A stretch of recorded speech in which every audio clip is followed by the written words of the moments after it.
Okay, again, we have bedtime stories with the Book of Virtues. The Book of Virtues compiled by William J. Bennett. Still working through that first section on self-discipline. And today is George Washington's Rules of Civility. I'm actually pretty excited for this because I didn't know he had those rules. So we are going to find out together what he thought. George Washington's Rules of Civility. This is prefaced by the author. In the late 19th century, a school notebook entitled Forms of Writing was discovered at Mount Vernon, Virginia, George Washington's plantation home on the Potomac River. The notebook apparently dates from about 1745, when George was 14 years old and attending school in Fredericksburg, Virginia. Inside, in George's own handwriting, we find the foundation of a solid character education for an 18th century youth. Some 110 rules of civility in conversation amongst men. Historical research has shown that young George probably copied them from a 1664 English translation of an even older French work. Most of the rules are still delightfully applicable as a modern code of personal conduct. On the assumption that what was good enough for the first president of the United States is good enough for the rest of us, here are 54 of George Washington's rules of civility. Here we go. Every action in company ought to be with some sign of respect to those present. In the presence of others, sing not to yourself with a humming voice, nor drum with your fingers or feet. Speak not when others speak, sit not when others stand, and walk not when others stop. Turn not your back to others, especially in speaking. Jog not the table or desk on which another reads or writes. Lean not on anyone. Be no flatterer, neither play with anyone that delights not to be played with. Read no letters, books, or papers in company. Maybe that could be a phone now, too. I need to work on that myself. But when there is a necessity for doing it, you must ask leave. Come not near the books or writings of anyone, so as to read them unasked. Also look not nigh when another is writing a letter. Let your countenance be pleasant, but in serious matters, somewhat grave. Show not yourself glad at the misfortune of another, though he were your enemy. They that are in dignity or office have in all places presidency, but whilst they are young, they ought to respect those that are their equals in birth or other qualities, though they have no public charge. It is good manners, I like that, to prefer, I like all of this, most of it. It is good manners to prefer them to whom we speak before ourselves, especially if they be above us, with whom in no sort we ought to begin. With whom in no sort we ought to begin. Let your discourse with men of business be short and comprehensive. Very smart. In visiting the sick, do not presently play the physician, if you be not knowing therein. Smart too. In writing or speaking, give to every person his due title, according to his degree and the custom of the place. Strive not with your superiors in argument, but always submit your judgment to others with modesty.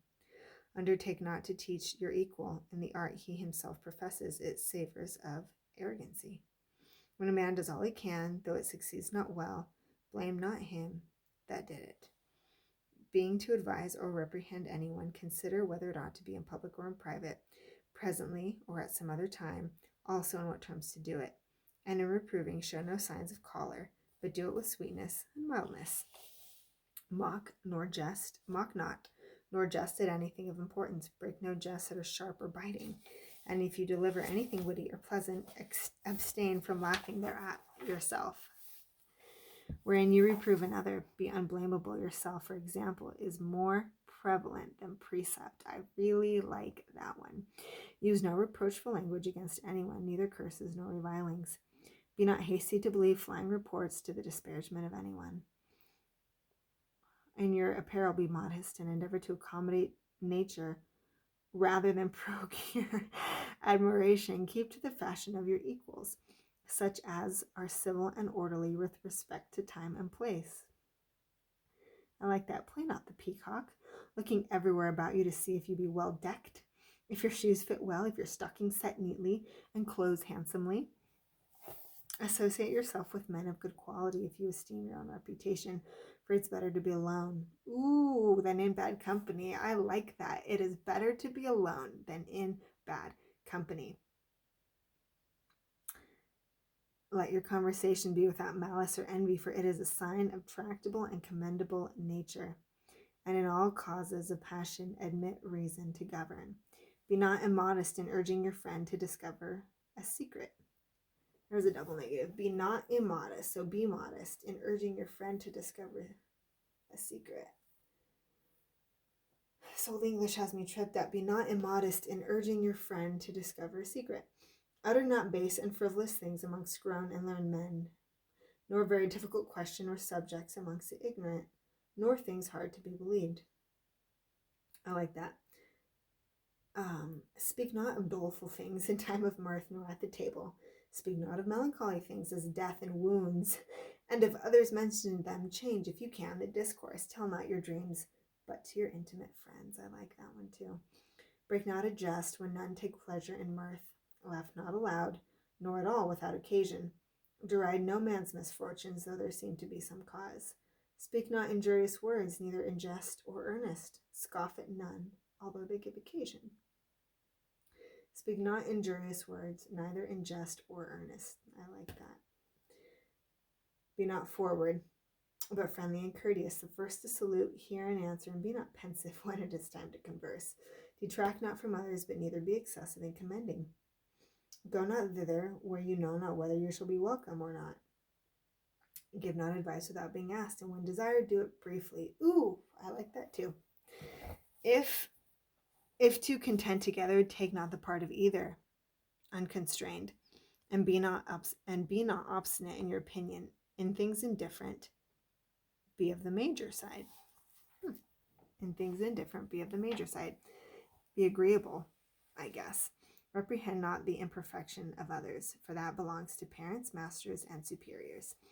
Gaze not on the marks or blemishes of others, and ask not how they came.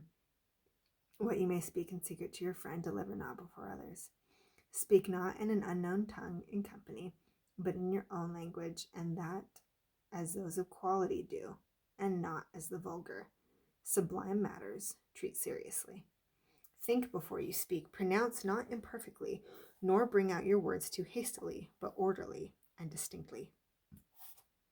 When another speaks, be attentive yourself and disturb not the audience. If any hesitate in his words, help him not, nor prompt him without being desired. Interrupt him not, nor answer him till his speech be ended. I like that. Treat with men at fit times about business, and whisper not in the company of others. Make no comparisons. And if any of the company be commended for any brave act of virtue, commend not another for the same. Ooh, I like that. These are so, someone is really astute to notice these things. I think that's really interesting. If any of the company be commended for any brave act of virtue, commend not another for the same. Be not apt to relate news if you know not the truth thereof. In discoursing of things you have heard, name not your author always. A secret discover not. Be not curious to know the affairs of others, neither approach to those that speak in private. Be not curious to know the affairs of others, neither approach to those that speak in private. Undertake not what you cannot perform. Ooh, I like that, but be careful to keep your promise. I really like that. When you deliver a matter, do it without passion and indiscretion, however mean the person may be you to do it. When you deliver a matter, do it without passion and indiscretion, however mean the person may be you to do it. When your superiors talk to anybody, hear them, neither speak nor laugh. In disputes, be not so desirous to overcome as not to give liberty to each one to deliver his opinion, and submit to the judgment of the major part, especially if they are judges of the dispute. Be not tedious in discourse, and make not many digressions. Ooh, I like that. Be not tedious in discourse, make not many digressions, nor repeat often the same matter of discourse. Speak no evil of the absent, for it is unjust. Be not angry at the table, whatever happens, and if you have reason to be, show it not. Put on a cheerful countenance, especially if there be strangers, for good humor makes one dish a feast. I really like that too. Set not yourself at the upper end of the table, but if it be not your due, Oh, but if it be your due, or the master of the house would have it so, contend not, lest you should trouble the company. When you speak of God or his attributes, let it be seriously, in reverence and honor, and obey your natural parents. Yet your recreations be manful, not sinful. Labor to keep alive in your breast that little spark of celestial fire called conscience. I really like that. Someone said one time, I don't know who, that civility is really just morality put into law, encoded into law. And I didn't understand at the time, but I think when you understand old-fashioned civility, if you will, or maybe the context of the time that the person said it was in, that makes a lot of sense. I really like a lot of these. I'm going to read one more. It's called Boy Wanted by Frank Crane. This wanted ad appeared in the early part of this century. Wanted, a boy that stands straight, sits straight, acts straight, and talks straight. A boy whose fingernails are not in mourning, whose ears are clean, whose shoes are polished, whose clothes are brushed, whose hair is combed, and whose teeth are well cared for. A boy who listens carefully when he is spoken to, who asks questions when he does not understand, and does not ask questions about things that are none of his business. A boy that moves quickly and makes as little noise about it as possible. A boy who whistles in the street, but does not whistle where he ought to keep still. A boy who looks cheerful, has a ready smile for everybody, never sulks. A boy who's polite to every man and respectful to every woman and girl. A boy who does not smoke cigarettes and has no desire to learn how. A boy who is more eager to know how to speak good English than to talk slang. A boy that never bullies other boys, nor allows other boys to bully him. I like that. A boy who, when he does not know a thing, says, I don't know. And when he's made a mistake, says, I'm sorry. And when he's asked to do a thing, says, I'll try. A boy who looks you right in the eye and tells the truth every time. A boy who's eager to read good books. A boy who would rather put in his spare time at the YMCA gymnasium than to gamble for pennies in a back room. A boy who does not want to be smart, nor in any wise to attract attention. A boy who would, smart in quotations, nor in any wise to attract attention. A boy who'd rather lose his job or be expelled from school than to tell a lie or be a cad. I know people like that, and I'm very lucky. A boy whom other boys like. A boy who's at ease in the company of girls. That's a gift. A boy who's not sorry for himself and not forever thinking and talking about himself. A boy who's friendly with his mother and more intimate with her than anyone else. A boy who makes you feel good when he's around. A boy who's not goody-goody, a prig, or a little Pharisee, but just healthy, happy, and full of life. This boy is wanted everywhere. The family wants him, the school wants him, the office wants him, the boys want him, the girls want him, all creation wants him. Cute. All right, so there were our two for the night. George Washington's 54 Rules of Civility that he copied, and Boy Wanted, Frank Crane. Awesome. Next time we have The Cattle of the Sun and David and Bathsheba, all under self-discipline. So, all right. Again, that was from the Book of Virtues, and see you guys again another night.